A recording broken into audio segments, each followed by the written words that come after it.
Here are some examples of parts. If you look at the top right, those two curved sections, those are wind tower saddles. That was a project we did last year. In the last 2 years, we've started to get into industries that are green, which is a good indicator of where industry is going. We're now doing also methane cogeneration. In other words, dairy farmers, when they have lots of manure there's a farm out in London that has 1,000 head of cattle. They take that manure and they produce methane, and from the methane they produce electricity. This is a downdraft table. We build downdraft tables for the cutting industry, and our tables are unique in that they use only 33% of the electricity that our competitors do, because we have special tracks and designs to reduce the size of dust collectors. This is an installation we did in Minnesota for scale. If you look at the top, you see that little gentleman standing there. And with all this stuff that we're doing, running a business, trying to make a profit, we still decided to go green. In the last 3 years, we expanded 140% physically. There's a Google shot. That building there, that's the first bay. Atop let me see if I can use my laser. At the top there, this whole area here, that is now the second bay. This is the engineer shot. It shows you the new bay add-on. So again, we grew 140% physically. We added all this equipment that you see here. So we added the lighting, the cranes, the welding machines, the heaters, the presses, all that stuff was added. And our sales went up 26%. I'm sorry, the color's coming through pretty faint. I don't know if we can make this darker somehow, maybe? No, okay. So our sales went up 26%, which is decent for 3 years. That's about 8 or 9% growth. But our building size more than doubled. If you look at our utility costs, we used to basically pay, for every $100 of sales, $2 would go back to the utility companies, natural gas, electricity. Right? Now, 1997, I asked Wilfrid Laurier to do a study for me about business and metal fabricating. And I asked them, look, what can you tell me before I go into metal fabricating? They said, look, Paul, in the region of Kitchener-Waterloo, there's about $5 billion worth of metal fabricating. And the average net profit of one of these companies is only 3%. So I said, okay, well, if my utilities are 2%, if I can reduce it, I can make some more profit. But with our expansion, where we went 140% larger, but our sales only grew by 26%, our utilities should have gone up double, because we have double the lighting, more than double the lighting, more than double the heating. But in fact, our current utility cost is 1% of our sales. We've cut our utility costs in half. Now, we're going to talk about later how we did this, but I want to point this out. So before we did our 37 projects, utilities were 2% of our costs. Our profit, based on the Wilfrid Laurier study, was about 3%. By cutting our utility costs in half, we've increased our profitability. In fact, it's 33%.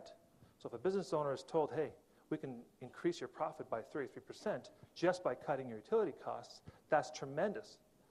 In fact, most business owners don't look at utility costs because it's a fixed cost on their income statements.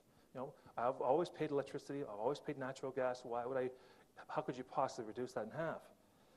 And we were of the same opinion too. We went into the projects looking to do some good. Natural gas, we tackled that first. That was our most successful story.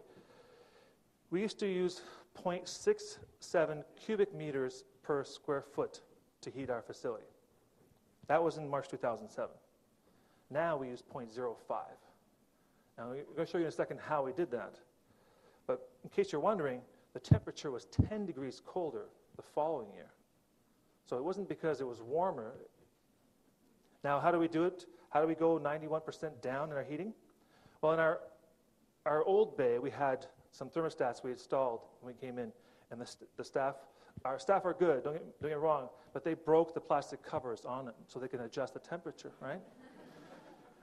In our new bay, they installed non-programmable thermostats. I mean, as a business owner, I can't make every decision as they're building the building. That was one thing I overlooked.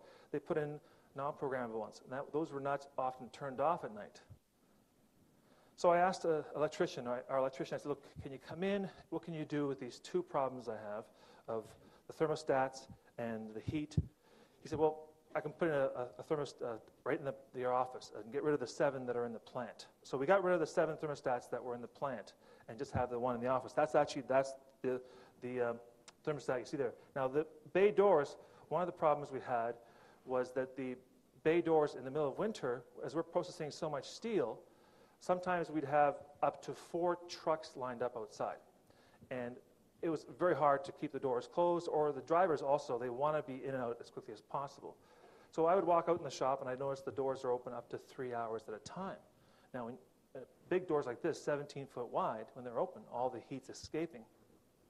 So I said to the electrician, what about those doors? Can we put in disconnects? Because I used to be in automation. He said, absolutely. In the top right, you can't see it, but over here, in that little corner there, he installed disconnects. And those disconnects, basically when the door opens, the heat turns off in the whole facility, except the office, because we're not in control of the shipping.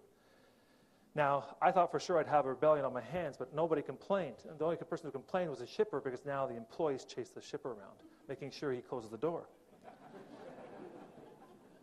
It's hard for you to see this in the slide, but our savings were $22,800 last winter. Now, we're a $4 million sales a year facility. That's a huge boost to our profit. It only cost us, 1 second, it's hard to see it. It only cost us $2,500. I'll verbalize this if you can't see it. It only cost us $2,500. He charged us $250 per door for the disconnects and another $1,250 for that thermostat.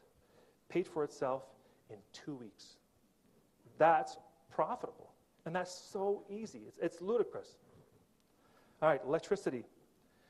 This is an easy one as well. We took our HID lighting. You'll see these if you go into such places as Costco and so on. These are 460-watt units. We replaced them with T5s. T5s use half the electricity, and they last about 2 or 3 times longer, and the lights, 1-for-1, is far stronger. Now, this is the new bay that you're looking at. Those are T5s, and on the right, if you can see it on the right, that's a cutaway into the old bay. We also retrofitted the old bay. The cost, the savings was about $21,000 a year if you factor in the cost of replacement. Again, it's hard to see. It only cost us $8,000 to do that. So it paid for itself in about 4 months. That is extremely profitable. If you're a business owner, you think of a 1 or 2 year paybacks, but these are 4 to 6 month paybacks we're talking about. Last one is power factor. I don't know if you can see that up on the board there. Power factor is the one that I did not know about 2 years ago. Basically, if you're an industrial facility or a commercial facility and using more than 50 kilowatts per month, your designation is 50 kilowatts or more, on your bill will say the words power factor. This is our bill, October 2007. Look at the bottom right, you'll see it says power factor was 80.7 or 80.2. Power factor can be between 0 and 100. Basically, it's a measure of your efficiency. Here's a close-up. Now, if your power factor is below 90, you're paying a surcharge.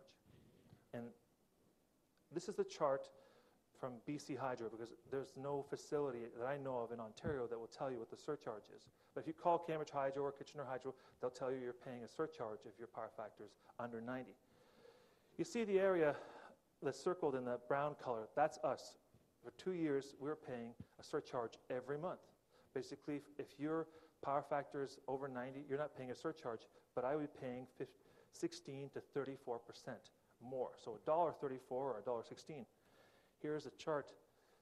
I picked 3 months in random. We paid $1,200 extra, the bottom month there. Another, was it 900? 960, 640. Every single month in 2006, 2007, and before, we paid a surcharge. At the top, you'll see 90 is at the top. We never got to 90. How to fix the surcharge, the power factor? It's capacitors. This is a snapshot of a capacitor at our facility. Capacitors are simple boxes. You can install them. You can buy them from many different people. But basically, you get a person to come in, measure up your equipment, and the electrician will tell you this equipment needs this capacitor, this does not. We installed 10 of the capacitors. Now, I was skeptical that they would work because I thought, how can I possibly reduce or improve my power factor? So here's our power factor. You see it jumped up at, let's say, the May to June 2008. I installed 3 capacitors first. And I even had a reference of a very good customer of mine, but I still was skeptical. So I installed 3 first. I saw a bit of a blip go up there. Then I installed 7 more, and that's when our power factor finally got over 90, and we're no longer paying that surcharge.